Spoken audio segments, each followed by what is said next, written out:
தேவனுடைய நாமம் மகிமைப்படுவதாக. சங்கீதம் 27ஆம் அதிகாரம் 4ஆம் வசனம். கர்த்தரிடத்தில் ஒன்றை நான் கேட்டேன், அதையே நாடுவேன். நான் கர்த்தருடைய மகிமையை பார்க்கும்படியாகவும் அவருடைய ஆலயத்தில் ஆராய்ச்சி செய்யும்படியாகவும் நான் என் ஜீவனுள்ள நாளெல்லாம் கர்த்தருடைய ஆலயத்தில் தங்கியிருப்பதையே நாடுவேன்.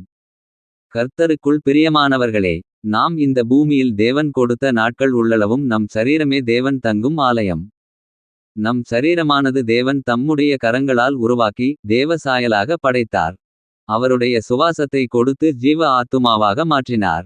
தேவ சாயலாக படைக்கப்பட்ட நாம் பிசாசினாலே சோதிக்கப்பட்டு பாவிகளாக மாறினோம்.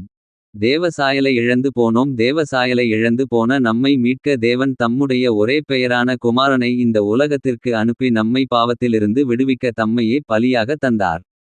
தம்முடைய தூய இரத்தத்தினாலே நம்மை மீட்டு நம்மை அவரோடு சேர்த்து கொண்டார். பரலோக ராஜ்ஜியத்தில் நம்முடைய ஆலயம் ஆட்டுக்குட்டியானவரே என்று வெளிப்படுத்தின விசேஷத்தில் சொல்லப்படுகிறது.